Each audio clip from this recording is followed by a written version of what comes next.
नमस्कार, आपका स्वागत है। प्रिय विद्यार्थियों, इससे पूर्व में हमने काव्य गुणों पर चर्चा की।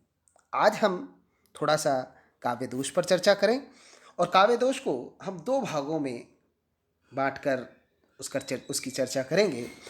सबसे पहले हम काव्य दोषों की चर्चा करें, तो विद्यार्थियों, हम थोड़ा-सा पीछे जो चर्चा कर आए हैं काव्य शास्त्र पर, उसकी स्थिति अगर देखें, तो संस्कृत साहित्य के काव्य शास्त्रियों ने काव्य का स्वरूप लक्षण निर्धारित करने के लिए उसे प्रथमतः शब्दार्थो काव्यम अथवा शब्दार्थो सहितो काव्यम माना था, किंतु बाद में उसे और अधिक स्पष्ट करने के लिए उन्होंने उसके साथ कुछ अन्य विशेषण भी जोड़ दिए, जिनमें काव्य की निर्दोषता, गुणपरकता और आलंकारिकता पर विशेष बल दिया गया।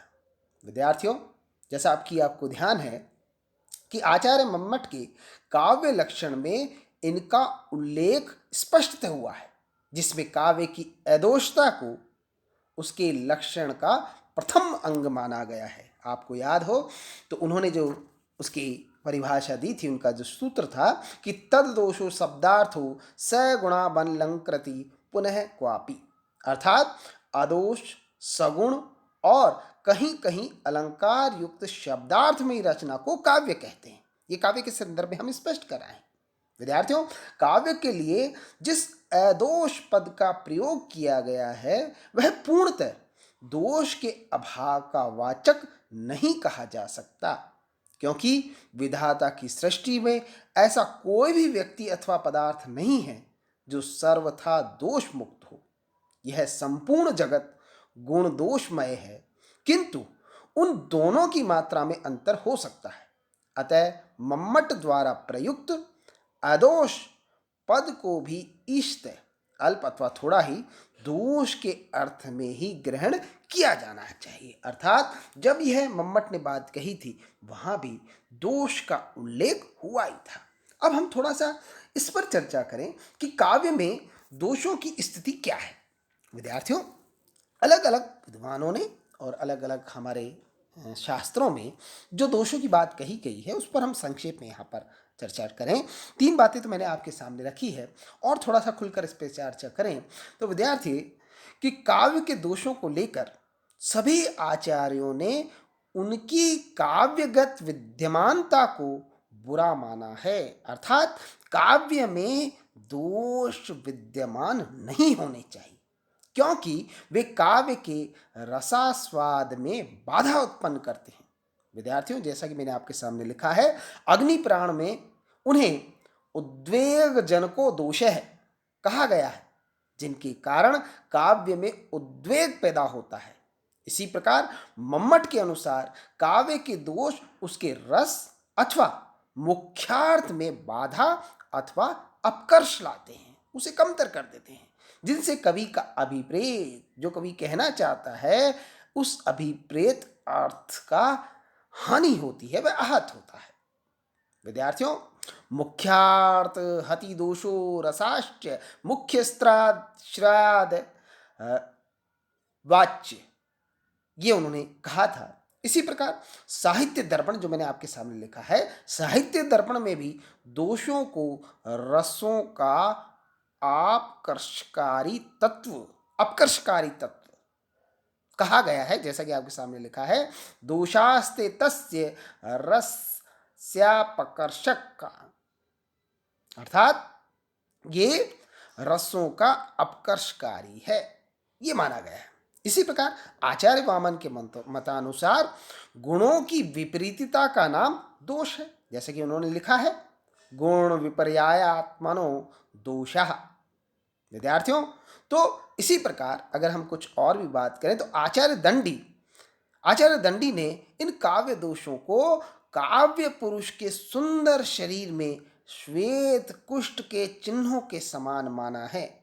साथ ही उन्हें काणादिवत भी कहा गया है, जिसका अभिप्राय यह है कि जिस प्रकार काणत्व मतलब आंख का कानापन आदि मुखाकृति को, मुख की जो आकृति होती है उसकी शोभा को घटा देते हैं। अगर कोई काना व्यक्ति है तो क्या होगा, उसकी मुख की शोभा घट जाएगी। उसी प्रकार काव्य के दोष भी, काव्य रूपी शरीर अगर हम मान लें, काव्य का शरीर क्या हो गया? शब्द और अर्थ, तथा काव्य की आत्मा रस और ध्वनि, जिसकी हम चर्चा कराएं कि मार्ग में अवरोधक बनते हैं। अगर हम उसे काव्य को एक पुरुष का रूप दें तो ये दोष जो हैं उस पुरुष के कानेपन के समान होंगे। विद्यार्थियों, इसी प्रकार अगर हम बात करें तो आचार्य भामह दोषपूर्ण काव्य रचना के कट्टर विरोधी थे। वे किसी भी काव्य के एक पद में भी दोष युक्तता को कुपुत्र की भांति निंदनीय समझते थे। उनका तो स्पष्ट कहना था कि दोषयुक्त काव्य लिखने की अपेक्षा तो अधिक अच्छा यही है कि काव्य रचना की ही नहीं जाए। इसी प्रकार दंडी ने दोषयुक्त काव्य रचना करने वाले व्यक्ति को मूर्ख की संज्ञा दी है। अगर हम बात करें रस ध्वनिवादी आचार्यों की, तो उन्होंने भी दोषों की व्याख्या रस ध्वनि मुखता से की और उन्हें रस का अपकारी या अपकर्षकारी माना। वे शब्दों और अर्थों के फेर में न पड़कर रस की दृष्टि से दोषों के नित्यानित्य रूप की व्याख्या करने की दिशा में प्रवृत्त हुए। उन्होंने बतलाया कि दोषों की नित्य, स्थायी और अनित्य अस्थायी स्थिति रस योजना पर भी निर्भर रहती है।